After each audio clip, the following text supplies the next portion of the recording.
Jumping out the whip, shit cold. Watching my step ground froze. Most my day spent alone. Same with my bro, he knows.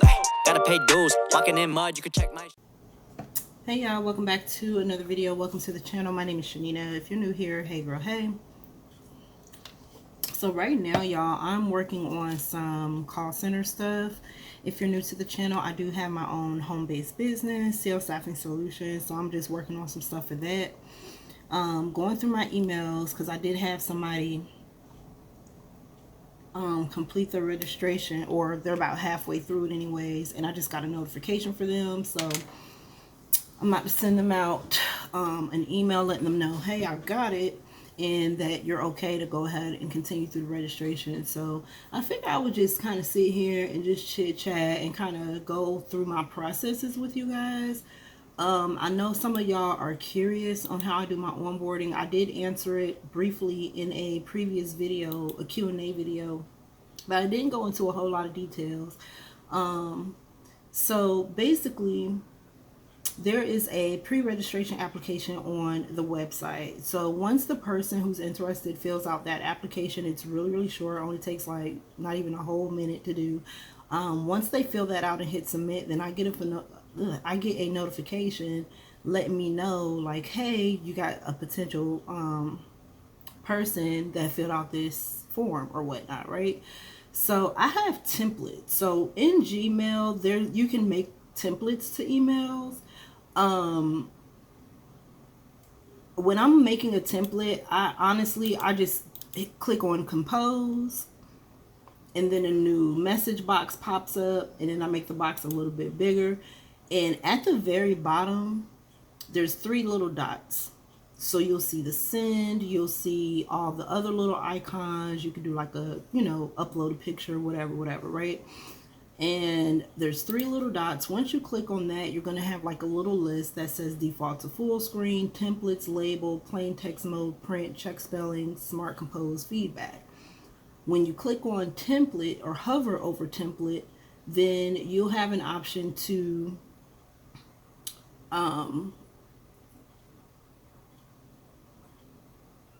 create a template. So what you're going to have to do is basically create the template first before you do that. So you're going to generate your email, type of whatever email that you're going to be using frequently. So that's why I create templates for emails that I send out frequently, right? So that I'm not sitting here typing the same stuff over and over and over again. So I build the email, and then I don't send it. I don't put a recipient name. If I have a subject that I wanted to say, I go ahead and put the subject in, but I don't put a recipient in there or anything like that, right? Then I go down to the little 3 dots where it says more options. Then you go to templates, okay? And what you're going to do is you're going to click save draft as a template. Then another box is going to pop up, okay? When the other box pops up, if you don't have any templates, then you won't have a list. It's not going to say overwrite template. If you have templates already created, then you're going to see all of the templates that you have created. And only if you're updating that template, then you click on one of those to overwrite it. If you're creating a new template, then you click save as new template, and then you X out of it, right? Then you go out, go back in, you don't log out of your email, but you X out of the email box because now it's a template. Then you compose, you click on compose to bring up a new message box, and that template that you just created, you now want to go grab it, right? So you click on those 3 dots, and then once you click on those 3 dots, that list will pop up again where it says templates, label, plain text mode, etc., right? You're going to hover over templates, and then you're going to have a list of insert template, and you're going to see the template or the email that you just created. You click on it, boom, it pops up in your message box. Now what you're going to have to do is, if you have a signature at the bottom of your email, like for example, mine's have kind regards, my first and last name, owner, CEO, Arise partner, sales staffing solutions, my email, and then the web address, right, with my logo. So what's going to happen is your template, if you already have that set up, your template is going to already have that saved. So you're going to have to go in and delete one of them. or else you're going to have 2 signatures at the bottom of your email, right? And then you put who you want to send it to, and send. And that's pretty much it. So that's how I do that. It makes that part of the process so much faster, because all I'm doing is pulling up templates and I'm sending it out. So once the person fills out the pre-registration application on the website and I get the notification that they filled it out, I then send them the new agent registration step-by-step guide, right? So this guide I created on my own, and for those that are curious, if you're starting your own virtual call center, you just want to make life a little bit easier, you want to have a step-by-step guide for agents to follow as they're registering to the platform. So I created one of my own, and how I was able to do that was I took Mr. Lindsey, made him a potential agent, plugged in his, registered him on the platform, and as I was going through the registration steps, I just screenshotted each step, and then on the Word document, I was able to put in the instructions. Everything that I created for the registration guide is on Canva. You can use Google Docs, you can use a Word doc if you'd like. I wanted mine to have a little bit more pizzazz to it, so I put it on Canva, and then I doctored it up over there, and that's the one that I send out, or the one that everyone gets, right? So the step-by-step registration consists of 2 parts. So the first part is them actually going into the portal or the Arise platform website, registering to the website, and then they submit that information for acceptance from my call center, right? If they did everything right on that step-by-step guide, I should get a notification letting me know that they're waiting on me to accept their registration. Now, I'm saying this will make your life easier, but I'm just going to be all the way honest with you. Sometimes some people don't pay attention to the registration steps, or they don't even open it at all. And before you know it, you'll get emails saying, hey, I'm trying to do this, but I don't see this, or this is where I'm at, but I don't know what to put in, and all of that, right? So that's the whole point of the step-by-step registration guide, because when you create that, you're able to put your IB number, or if you want to use your EIN number, you could do that, and your business name in the spots that it's supposed to go on the registration form, right? But yeah, so once they get through that first part, I get the notification to accept their application. I go ahead and accept it. Then I send them an email letting them know that I accepted, and say, hey, you can move on to the second part of it, which is generally their waivers and non-disclosure agreements. And once they're done with that, they hit submit to be finalized. I get another notification letting me know, hey, this agent has done all that they need to do. Go ahead and finalize them. Now on my end, I can either accept it or decline it. Have I ever declined anybody to the registration platform before? Yes, I have. Okay, like when it's some shady business going on, or if it's just not, I go with my gut. Okay, and so yes, I have declined people before, but it's not often. Like, you have to give me a reason. Okay, but yeah, so once I accept them and finalize them, then they're kind of like done with that part of the onboarding process, right? So for me, that's technically phase 1. And now they're able to see all of the opportunity announcements. They're able to go in, take their client assessment, do all the things as I am getting their other documents together. So now at this point, I am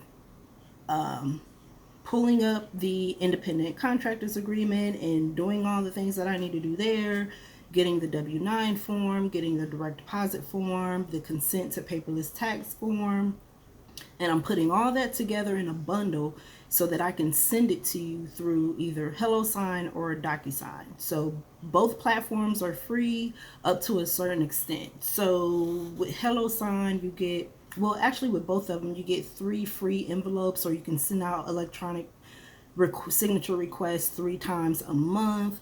If you want more, then you can upgrade to the next level.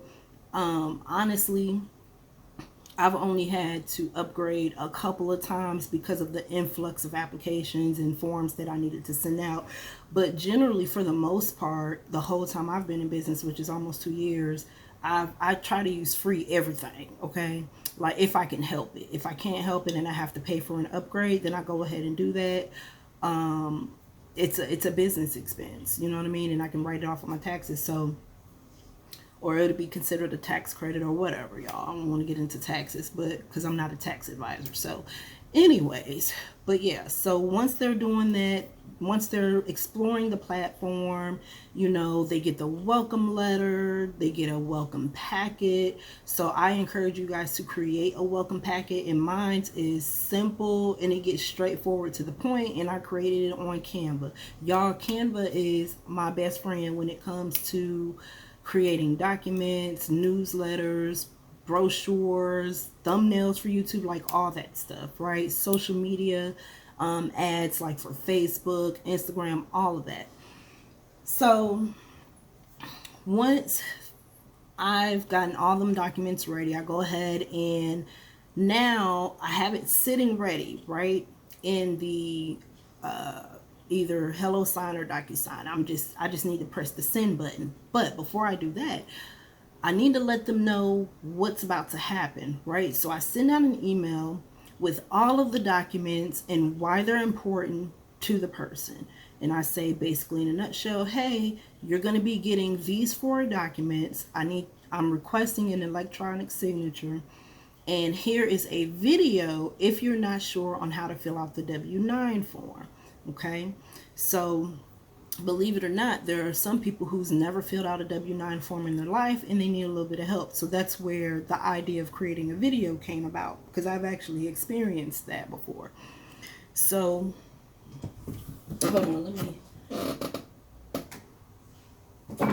plug y'all up. My battery about to die. But yeah, so within that email, they have a link to a video that explains how to fill out the W-9 form. And then they pretty much have an explanation as to why each form is important and why I need it back, right? Until I get those forms back, our business relationship is not official. So basically, let me backtrack, because that welcome packet that I send out and the welcome email that I send out happens after I get your documents back, right? Because once I get your independent contractors agreements back, it's now official that we have a business relationship. And now I can welcome you to the team and send you a welcome packet. So I built a welcome packet on Canva. And so I have the welcome packet. And then with that same email that I put the welcome packet in, I also provide some service aids to the agent. So like for setting up their ASD, taking the client assessment, the system and equipments requirement, and how to do your affidavit of identification, right? Because at some point you're going to have to submit that if you're enrolling into a class. So I tell you about that. And then right after I send that email, a few moments later, because I've already got it set up in the DocuSign or the HelloSign, then I just hit send and boom, and then then I just kind of wait until I get them back. Once I get them back, that's when you get your welcome packet, all the things with that. And then we move on to direct deposit. Now these are, I'm not sure if you guys are noticing, these are stages in my onboarding process. So these stages match what I have in my Streak CRM. I showed you guys how to use Streak CRM, or kind of gave you an introduction to it a few videos back. But I didn't show my personal CRM because it has a whole bunch of personal information, people's phone numbers, emails, and all that, right? But if you remember, I was talking about the pipelines and the different stages within that pipeline. So everything that I've mentioned so far was literally like a stage. So when you filled out the pre-application on the website, you automatically entered that first stage because I reached out to you, giving you an invitation, right? So that was stage 1 in the pipeline. Once you register, now I move you down to stage 2, which is you registered to the platform, which is reminding me, hey, get the human resource documents ready, right? So then my next stage is the human resources documents. So you get the email, and once I sent them out, then I move you to the next stage, which is human resource documents sent, right? Because it's a reminder as to where they are in the onboarding process, and it's a reminder for me as to what step I need to do next. So once they get the human resources documents back, they get the welcome letter, they get the service aids, and now it's time for direct deposit. So now we're on the next stage of the onboarding process. So direct deposit, you'll get an email letting you know, hey, you're going to get an email from Square letting you know it's time to set up your direct deposit. Just click on this button and then go through the steps, right? Then I go ahead and send them the direct deposit invitation from Square. So let me say this, because I did see somebody comment a long time ago and they were saying, I don't know if I saw, did I see it on, no, it couldn't have been on Facebook because I only talk about this stuff on YouTube. But anyway, somebody was saying that they use Nevo, and which is a online business bank or whatever, and I have a Nevo account too. I also use Bluevine. I've shared that with you guys. But what they were saying in the comment was that they don't use Square because they can send deposits directly from the account, and that is very true.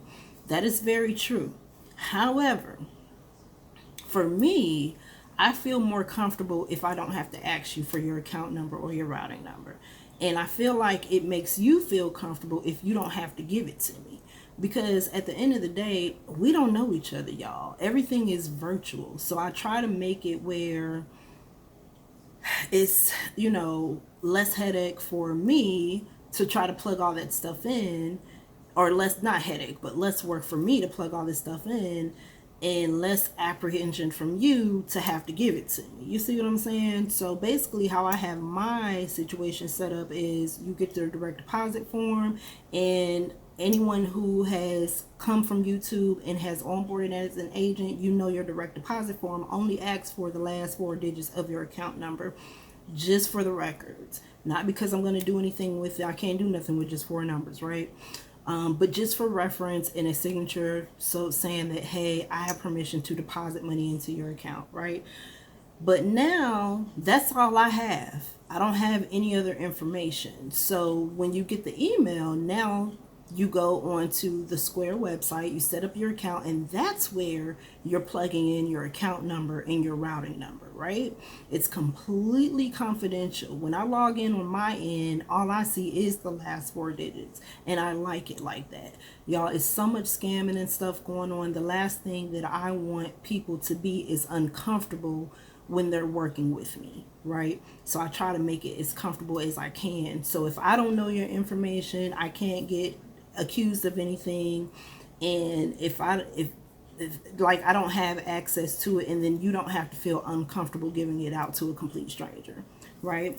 So that's why I do that. Yeah, you can eliminate Square and do it directly from your business bank account. I mean, you can. I just prefer not to.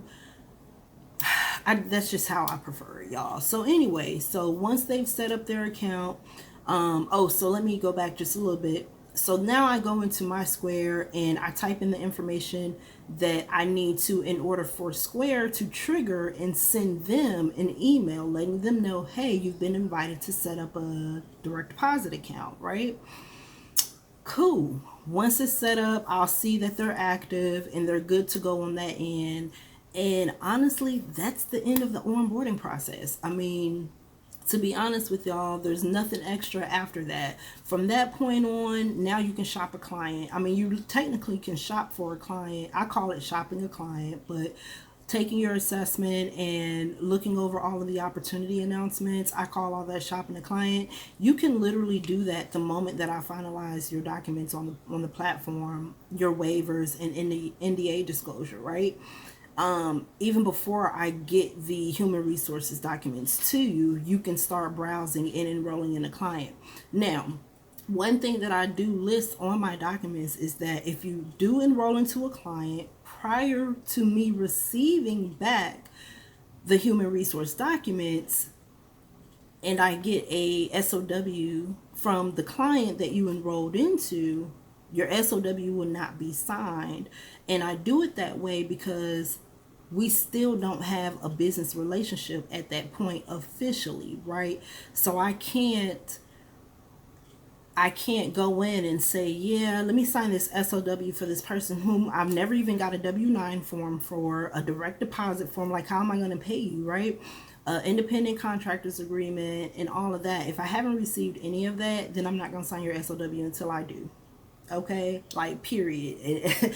I mean, and it is what it is, and I did have a situation recently where that happened. I didn't sign the SOW right away. I reached out to them and I said, hey, because they had registered a while ago and they enrolled in a class, but it was, for some reason, we were having communication issues. So they weren't responding to my emails. I'm gonna just say it like that, okay? They weren't responding to my emails. And the thing about Streak is, I'm gonna put y'all on to something. The thing about Streak is you can track your emails. So on your end, you can see if someone has opened your email or not, right?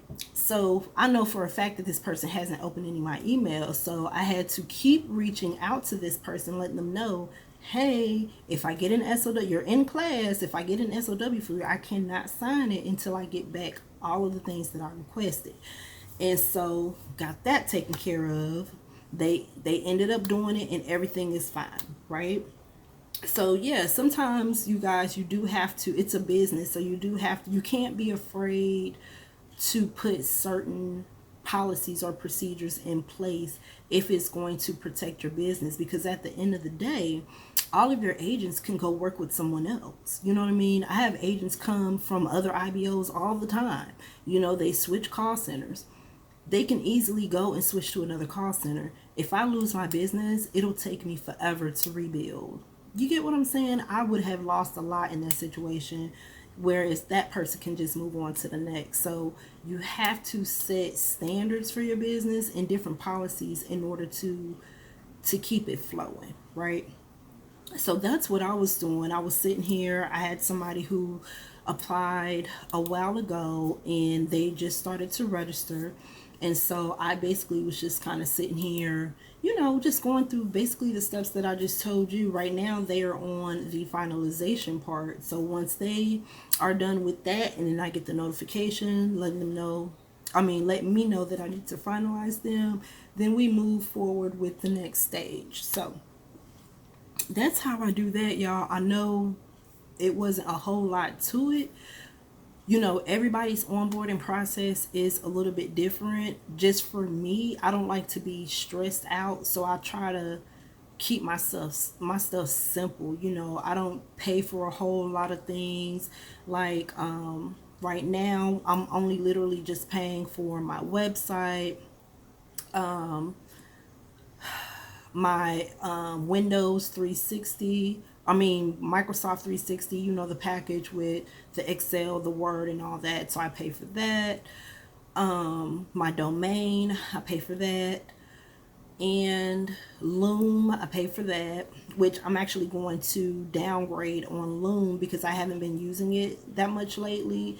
And I'm going to go back over to freeconferencecall.com now that I have a webcam. When I was on freeconferencecall.com, originally I didn't have a webcam, so it was like kind of weird, and I had to use my little dial pad phone over here to call in order to do the videos. But now that I have a webcam, it's picking up both my webcam and my headset to my computer, so now I can use that platform more. Streak, it doesn't cost anything. So my whole point of going through this little list of expenses is to let you know that you don't have to spend a whole lot of money to do this home-based business. My LLC, I paid $100 every year. I pay $50 to keep it renewed with the secretary.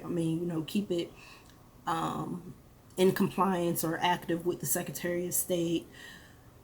I don't have a whole lot of expenses for my business. Now, one day that might change. The business may grow and I might have to put out more money as far as expenses to maintain it. But right now, it's been really workable. I've tried some things out and I'm like, I don't want to do that. And I went back to what I knew, right?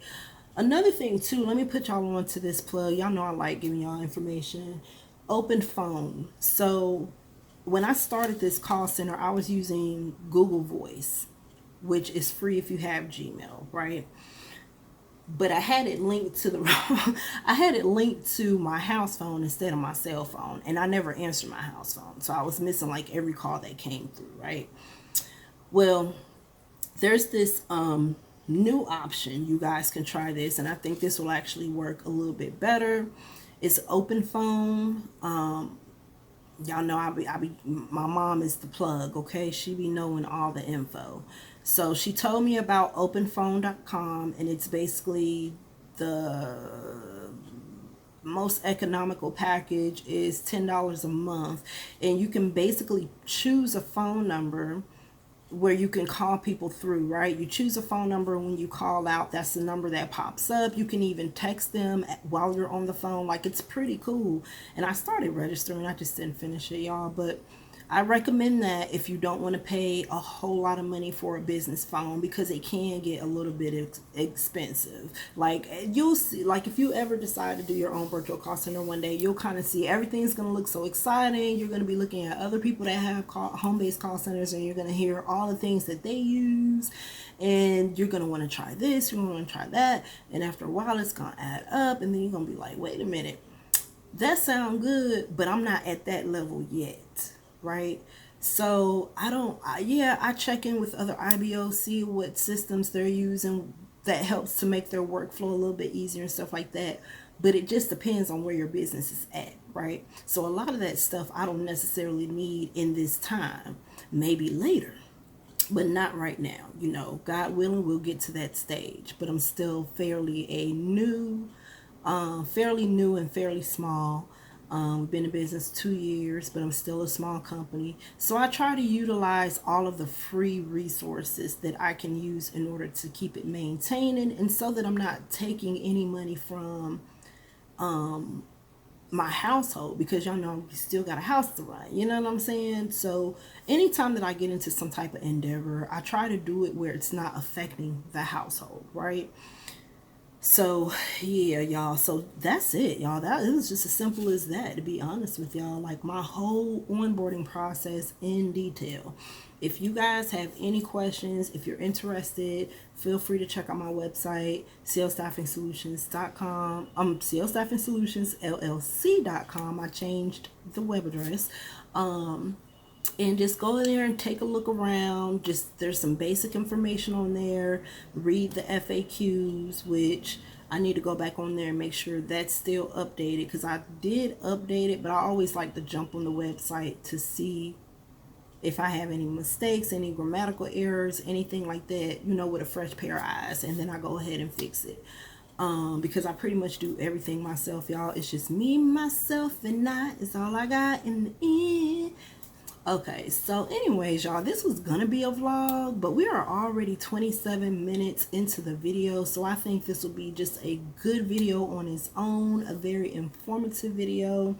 If you guys have any questions, anything like that when it comes to starting your virtual call center, I am not an expert.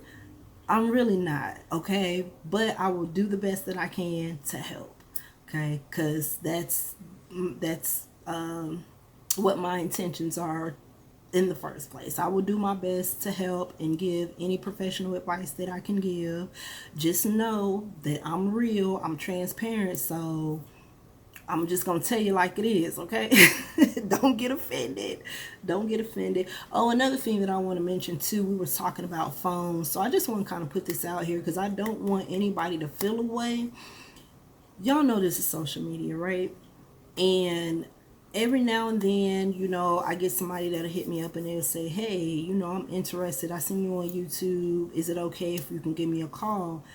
And in the beginning, I was doing that, but then it started getting a little weird, okay? So I don't do that anymore. I try my best to keep things to a email standpoint. I know that some people are probably like, well, that's not professional. I can't ever get her on the phone, or why she don't call, you know, because people are just weird.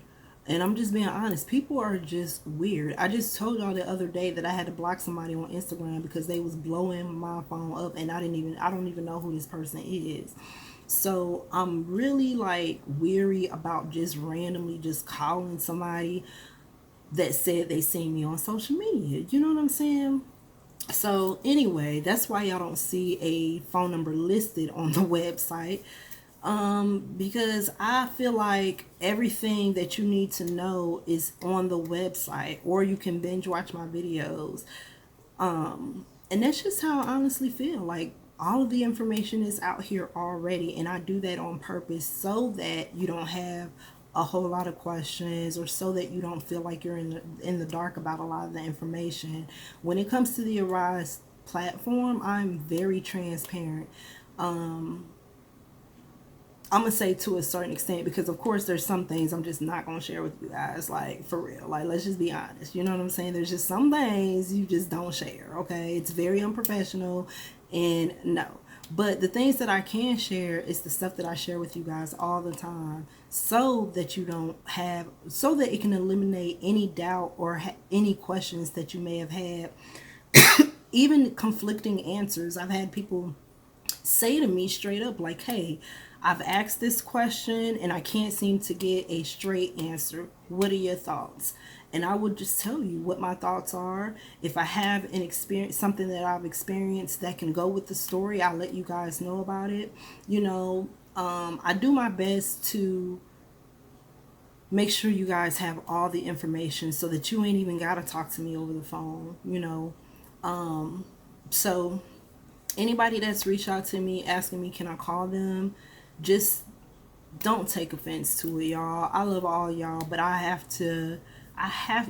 give all myself to you guys here on YouTube and on social media, so I have to draw the line somewhere, you know what I mean? Because again, we don't know each other, so I have to draw the line somewhere. But anyway, let me know your thoughts down in the comments, you guys. And if you feel it in your hearts to hit the subscribe button, please do so. Hit the like button, it helps the video. And I will see you guys on another video. Bye.